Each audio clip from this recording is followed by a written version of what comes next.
ارشاد فرمایا نساؤکم حرث لکم، تمہاری عورتیں تمہارے لیے بمنزلہ کھیت کے ہیں۔ حرث عربی میں کھیت کو کہتے ہیں، تو بمنزلہ کھیت کے ہیں۔ جیسے بیج ڈالا جاتا ہے کھیت میں اور اس سے پیداوار بڑھتی ہے، تو عورت کی جو ایک حیثیت ہے، نیچر نے جو اس کی ایک حیثیت متعین کی ہے، وہ بھی ایک نسل بڑھانے کا ذریعہ ہے، جس میں مرد کا جو اسپم ہے وہ بطور بیج کے ہے اور جو اولاد ہے وہ ایک پیداوار کی طرح ہے۔ تو اللہ نے یہ یاد رکھیں، اس آیت کو نا بہت سارے غیر مسلموں نے عورت کے خلاف بہت نیگیٹیوٹی پھیلائی ہے کہ دیکھو اسلام عورت کی توہین کرتا ہے، اس کو کھیتی سے تعبیر کرتا ہے۔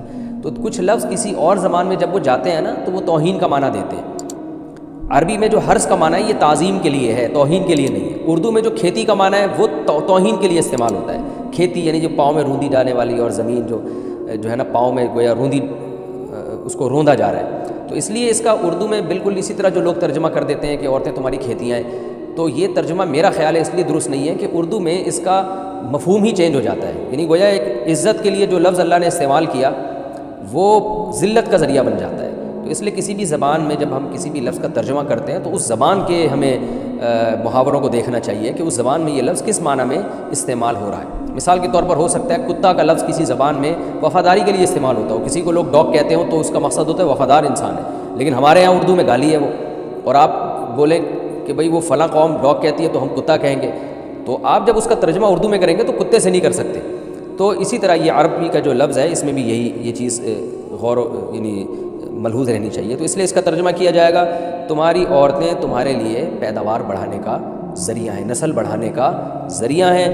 فاتو حرثکم، تم اپنے اس نسل بڑھانے کے ذریعے کے پاس آؤ، انا شئتم، جیسے چاہو، وقدموا لانفسکم، اور اپنے نفسوں کے لیے آگے بھیجو، یعنی اولاد کی نیت سے آیا کرو زوجہ کے پاس، اور آخرت کے لیے انتظام کرو، یعنی اولاد پیدا کر کے جو تاکہ دنیا اور آخرت میں تمہارے لیے، فیوچر میں تمہارے لیے کام آئے، دنیا بھی داخل ہے آخرت بھی داخل ہے۔ تو اس آیت کا بھی ایک شان نزول ہے کہ صحابہ کرام تو چونکہ جو خواتین تھیں مکہ میں صدیوں سے وہ لوگ آباد تھے، ان کے سفر خاص طور پہ عورتوں کے سفر بہت ہی کم ہوا کرتے تھے، تو جب ہجرت ہوئی ہے اور جو ہے نا ہجرت کر کے بہت ساری صحابیات مدینہ آئی ہیں، تو مدینہ میں ان کے نکاح دوسری قوموں میں ہوئے، پھر انصار صحابہ سے بھی ہوئے، تو چونکہ تقویٰ تھا ان خواتین میں، للہیت تھی، تو بعض جگہ ایسے واقعات ہوئے کہ میاں بیوی کے جو آپس کا ریلیشن ہوتا ہے، ظاہر ہے وہ ہر قوم میں اور ہر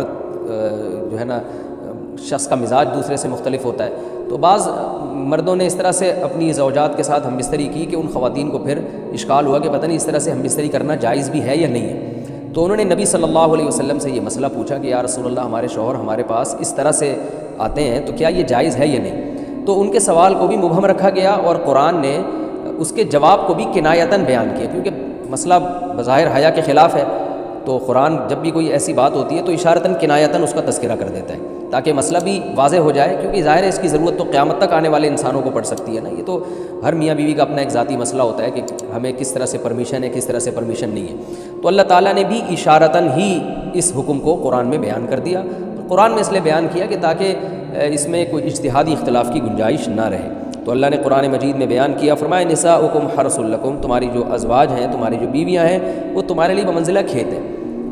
کھیت کا مطلب کیا ہوتا ہے؟ پیداوار بڑھانے کا ذریعہ۔ تو اس میں سب سے پہلا مسئلہ تو قرآن نے یہ بیان کر دیا کہ زوجہ سے جو ہم بستری ہے وہ صرف اسی راستے میں جائز ہے جس سے اولاد ہوتی ہے، کیونکہ عورت کو اللہ نے بنایا ہے نسل بڑھانے کے لیے، تو کوئی بھی ایسا ہم بستری کا طریقہ اختیار کرنا جو نسل بڑھانے کا ذریعہ نہ ہو، یعنی وہ نیچرل نہ ہو، تو وہ حرام ہے، تو اس میں اللہ نے یہ حکم دے دیا۔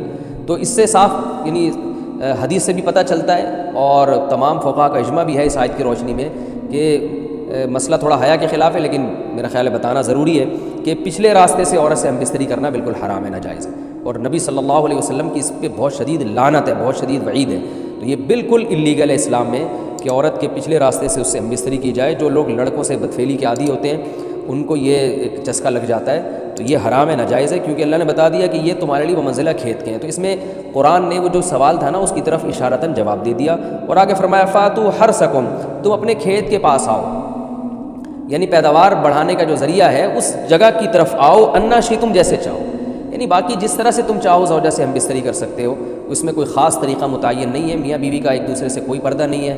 ہن لباس لکم وانتم لباس لہن، یہ دونوں ایک دوسرے کے لیے لباس ہیں.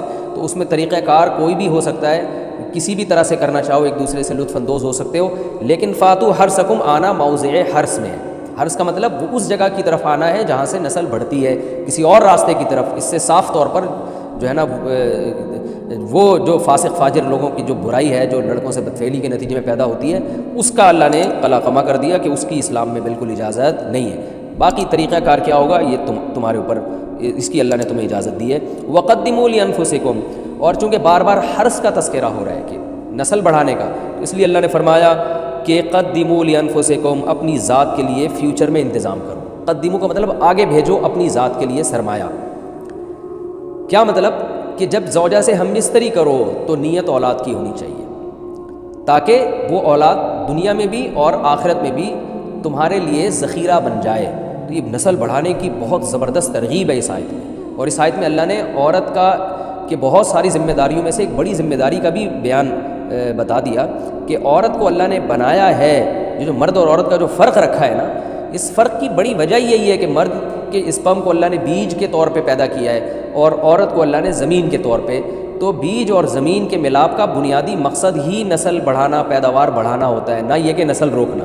آج فیملی پلاننگ والوں نے اس آیت کی دھجیاں اڑا دی ہیں، اور جو پوری دنیا میں ایک بیہودہ قسم کی تحریک چل رہی ہے، یہ آیت بالکل اس کی نفی کر رہی ہے. اس لیے اللہ نے فرمایا اچھا، اللہ نے اس کا بھی جواب دے دیا کہ جو فیملی پلاننگ والے کہتے ہیں نا نسل بڑھنے سے تمہارا نقصان ہوگا، خرچے بڑھ جائیں گے، تو اللہ فرماتا ہے قدموا لانفسکم، تمہارا فیوچر بن جائے گا، سنور جائے گا. کیونکہ اولاد پہ اتنی انویسٹمنٹ نہیں ہوتی جتنا اس کا آؤٹ پٹ ہوتا ہے. ان پٹ کم ہے، آؤٹ پٹ زیادہ ہے. انویسٹمنٹ کم ہے، اس کے جو پروفٹ ہے وہ زیادہ ہے، دنیا میں بھی اور آخرت میں بھی. تو اللہ نے فرمایا اپنے نفس کے لیے، فیوچر کے لیے انتظام کرو، بڑھاپے کے لیے انتظام کرو. تمہارے بیٹے ہوں گے، بیٹیاں ہوں گی، پوتے ہوں گے، نواسے ہوں گے، بہویں ہوں گی. یہ دنیا کا مستقبل اور آخرت کا مستقبل کیا ہے. جو عبداللہ بن عمر رضی اللہ تعالیٰ عنہ نے جب نکاح کا ارادہ ترک کیا تو آپ کی جو ہمشیرہ تھی حضرت حفصہ، انہوں نے فرمایا کہ نکاح کرو، تمہاری اولاد ہوگی، دنیا سے جاؤ گے تو تمہارے لیے دعائیں مانگے گی. تو یہ آخرت کے لیے ذخیرہ ہے. تو اس لیے اللہ نے فرمایا کہ آخرت کے لیے ذخیرہ کرو. واتقوا اللہ، اور اللہ سے ڈرو. واعلموا انکم ملاقوہ، اور جان لو کہ تم نے ایک دن اللہ سے ملاقات کرنی ہے. تو جتنے حکام اللہ نے تمہیں اس آیت میں دیے ہیں ان تمام حکام کو تم نے فالو کرنا ہے. وبشر المؤمنین، اور ایمان والوں کو خوشخبری سنا دیں.